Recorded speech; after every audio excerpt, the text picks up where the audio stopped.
Hey everyone, welcome to this midterm masterclass explainer. Look, if you are a university student staring down a massive cybersecurity exam and, maybe you missed a few lectures this semester, hey, do not panic. I am here to translate those dense 100-page slide decks into exactly what you need to ace this thing. We're going to cover anti-forensic techniques and network forensics, and we'll break it all down in a really simple conversational way. I'll give you the practical examples and, honestly, the memory tricks you actually need to pass. All right, let's look at our roadmap for today. First, we'll cover hiding the tracks. That's anti-forensics. Then, catching the ghost with network forensics.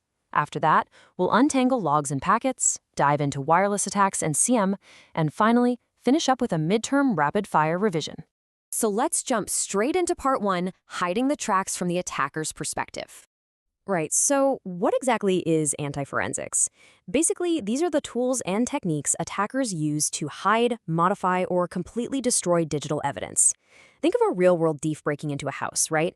They wear gloves to avoid leaving fingerprints, they wipe away their footprints, maybe they even delete the security camera footage before bolting. Well, hackers do the exact same thing inside a network. Their main goal, delay the investigation and protect their identity. And that forces investigators to constantly come up with new ways to uncover the truth. Now, professors absolutely love to test this next one, so definitely pay attention here. You really need to know the difference between data deletion and data wiping. Standard data deletion, that just removes the pointer, basically the map, to the file on your hard drive. The actual data is still sitting right there, and a forensic investigator can easily get it back. Data wiping, on the other hand, overwrites the storage media completely. It's like taking a digital bulldozer to the data itself, meaning it literally cannot be recovered. So remember, wiping destroys, deletion just hides the map. Okay, here's another pair of concepts that people always mix up on the midterm. Steganography versus encryption. Let me give you a quick memory trick. Steganography is a secret hiding in plain sight. It's when a hacker embeds a secret password or maybe a text file inside a totally innocent-looking image or audio file. You look at the picture and you've got no clue there's data hidden inside. Encryption, though, makes the data an enigma. It takes perfectly readable data and scrambles it into unreadable ciphertext that you need a key to unlock. Bottom line, steganography hides the existence of the data. Encryption just scrambles it. Let's quickly run through a few other techniques attackers use to mess with investigators. There's artifact wiping, which is basically just clearing out temporary files, cache, or browser history. Then there's trail obfuscation. This is a classic multiple-choice question. If you see a scenario where an attacker renames a malicious file from, say, virus.exe to holiday.jpg just to confuse people, boom, you immediately know that's trail obfuscation. Attackers might also use timestamp manipulation to make files look like they're years older than they actually are. Oh, and memory manipulation. That's where fileless malware runs entirely in the system's RAM, so it literally vanishes the second the computer is rebooted. Before we wrap up this section, you might get a descriptive question about authorization. Remember, using these techniques, like simulating log deletion to test your own company's security, is perfectly ethical, but only if you have written authorization. That's called penetration testing.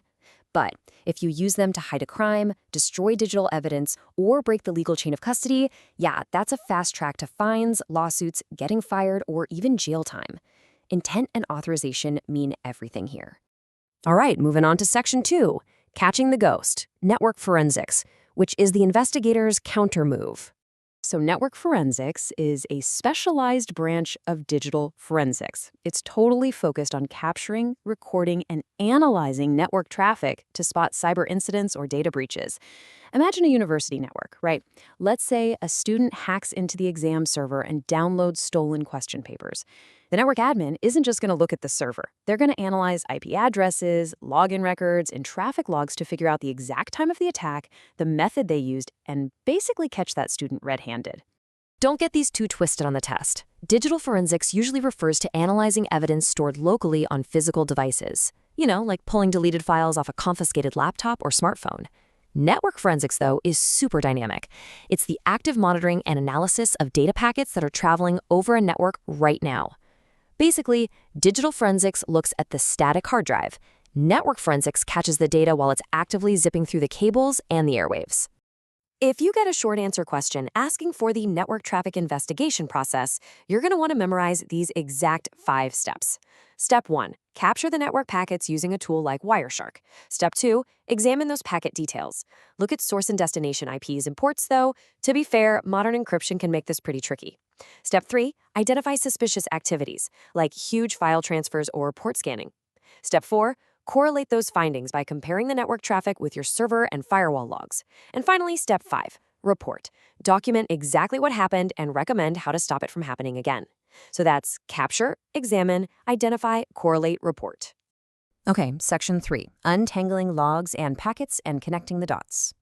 You really have to understand the difference between a log and a packet. Think of logs as the receipt of what happened. They are automatic records of events, like a firewall log showing a blocked IP or a security log showing a failed login. Packets, on the other hand, are the actual physical delivery boxes moving across the network, carrying the data. You capture packets with tools like Wireshark or tcpdump to see the actual contents of the conversation, whereas logs just tell you that the conversation happened in the first place. Now, if you look at just one log in isolation, it probably won't tell you much, and that is exactly where event correlation comes in. This is the process of linking multiple events from diverse sources, we're talking firewalls, routers, servers, to detect hidden patterns. Event correlation is quite literally how we connect the dots. If your firewall detects a weird login attempt, and your server records a highly confidential file being accessed at the exact same second, well, event correlation links those 2 separate logs together to show you that a full-blown breach is happening. But doing that event correlation manually, that would take forever. So if the exam asks what tool automates this process by collecting, aggregating, and normalizing logs from all over your network, the answer is always CM. That stands for Security Information and Event Management. Tools like Splunk or Curator act like the central brain. They collect logs in all sorts of different formats, convert them into one common language, which, by the way, is called normalizing, and then correlate them to shoot out real-time security alerts to the IT team. When a SIEM tool is scanning all those logs, it's hunting for something very specific, indicators of compromise, or IOCs. Think of it like a physical fingerprint left on a windowsill at a crime scene. An IOC is the digital clue that a hacker leaves behind in your network. It's that definitive proof that your system has been breached or compromised by a cybercriminal.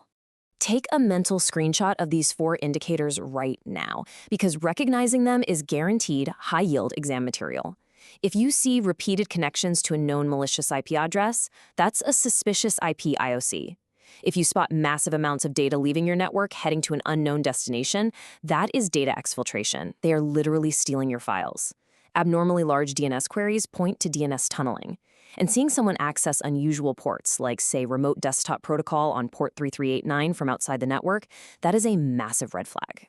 All right, almost there. Section 4, wireless attacks and SIM, protecting the airwaves. Okay, this is the ultimate trick question that trips up so many students, so let's clear it up.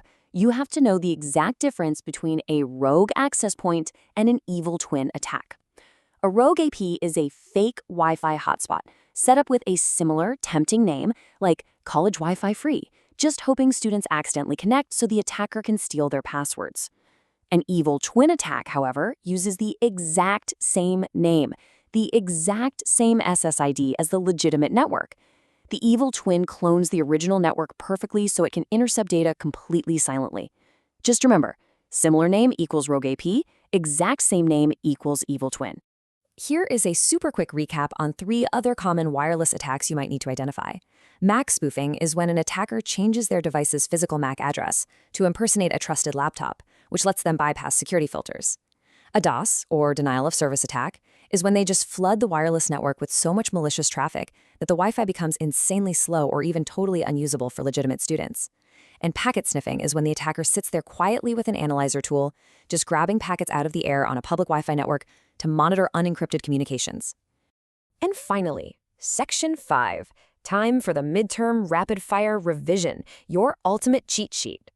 Review these 5 bullet points tonight, and I promise you will easily knock out half of your multiple choice section.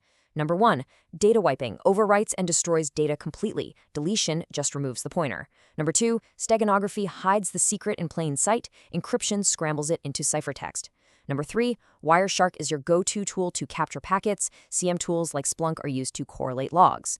Number 4, the 5 steps of network investigation are capture, examine, identify, correlate, and report. And number 5, an evil twin uses the exact same SSID, while a rogue AP uses a similar fake name. If you rely on the frameworks we've just covered, you'll see exactly how the attacker's anti-forensics moves, all their attempts to wipe, hide, and obfuscate, are countered step by step by the investigator's network forensics. It is a continuous game of digital cat and mouse. And well, now you know the rulebook for both sides. You know how they hide their tracks, and you know the exact tools to catch them on the wire. So you have the ultimate study guide now. We've covered the techniques, the tools, the ethics, and the vital differences between all of them. Go crush that midterm. But before you log off, leave with this thought. As AI begins to automate both the attacker's anti-forensics and the investigator's network monitoring, who is actually going to win the digital cat and mouse game of tomorrow? Good luck studying, and I will see you next time.